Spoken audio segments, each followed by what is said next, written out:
1912 کے اندر میں Thomas Andrew نامی شخص نے ٹائٹینک جہاز کا ڈیزائن تشکیل دیا تھا، اور اس کا دعویٰ تھا کہ یہ جہاز جو ہے وہ اوپر والا بھی ڈبو نہیں سکتا۔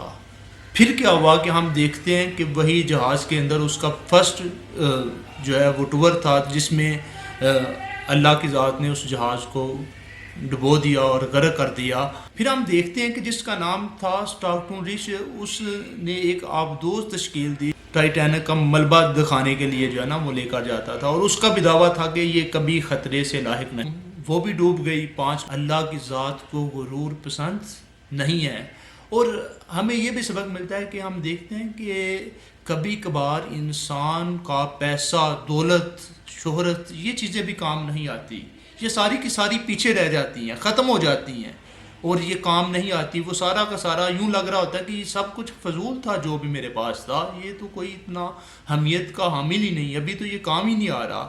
اور ہمیں یہ بھی سبق ملتا ہے کہ ہمیشہ رہنے والی ذات صرف اللہ کی ذات ہے، اس کے علاوہ کوئی ذات بھی ہمیشہ نہیں رہے گی۔ باقی رہنے والی ذات اللہ کی ہے، اس کے علاوہ کوئی ذات بھی باقی نہیں رہے گی، کوئی چیز بھی باقی نہیں رہے گی۔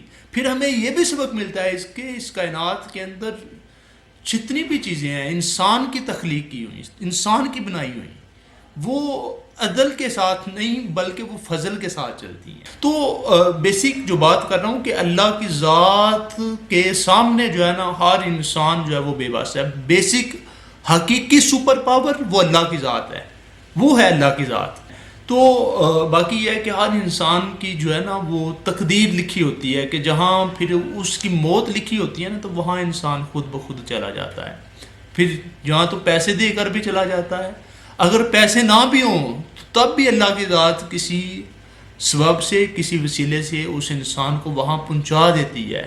تو باقی جو بات کر رہا ہوں کہ ہمیں انسان کو ہمیشہ عاجز رہنا چاہیے، اللہ کی ذات پہ جو ہے وہ اپنی کامیابیوں کا جو اشارہ ہے وہ اللہ کی طرف کرنا چاہیے، کہ میں اس لیے کامیاب ہوں، میں نے یہ جو فلاں چیز بنائی ہے اس لیے بنائی کہ یہ اللہ کے حکم سے چل رہی ہے۔ انسان کے حکم سے کیا چل سکتا ہے؟ انسان کا تو خود بخود جو ہے وہ بھی اللہ کے حکم سے چل رہا ہوتا ہے، کہ بلکہ وہ اللہ کا ایک حکم ہی ہوتا ہے نا، جب وہ حکم نکل جاتا ہے تو انسان کی وفات ہو جاتی ہے۔ باقی ایک انسان کتنا بھی مضبوط ہو سکتا ہے، کچھ بھی نہیں، انسان کچھ بھی نہیں، بیسک ذات اللہ کی ذات ہے۔ تو جو اس کائنات کو چلا رہی ہے، جو حقیقی سپر پاور ہے، جو حقیقی مالک ہے، جو حقیقی جو ہے وہ پاور رکھتا ہے، ہم دیکھتے ہیں اس کائنات کے اندر سب سے زیادہ پاور جو ہے وہ کس کے پاس ہے؟ اللہ کی ذات کے پاس۔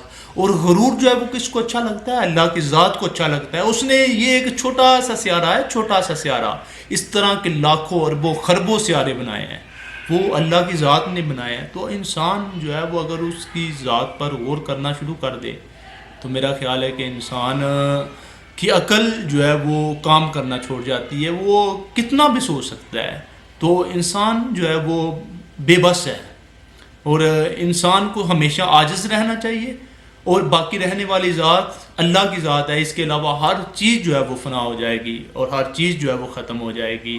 یہ انسان کی کامیابیاں بھی ختم ہو جاتی ہیں، دولتیں بھی ختم ہو جاتی ہیں، شہرتیں بھی ختم ہو جاتی ہیں، کبھی کبھار پیسہ بھی کام نہیں آتا، کبھی کبھار دوست بھی کام نہیں آتے، کبھی کبھار جو ہے وہ یہ جو دنیا کی طاقت، پاور، سپر پاور، یہ جو چیزیں ہوتی ہیں وہ سارا کچھ بھی کام نہیں آتا۔ یہ جس کو ہم پاور سمجھ رہے ہوتے ہیں، یہ سب کا سب جو ہے بندہ پھر سمجھ آتی ہے، اور اتنا انسان بے بس ہو جاتا ہے، اور پھر وہ سوچتا ہے کہ یار اتنا کچھ ہونے کے باوجود بھی، اتنی طاقت ہونے کے باوجود بھی، اتنا پیسہ ہونے کے باوجود بھی آج بے بسی کیوں ہے؟ تو بلکہ پھر سوچنے کا ٹائم بھی نہیں ملتا۔ اس لیے انسان کو ہمیشہ عاجز رہنا چاہیے۔ والسلام علیکم۔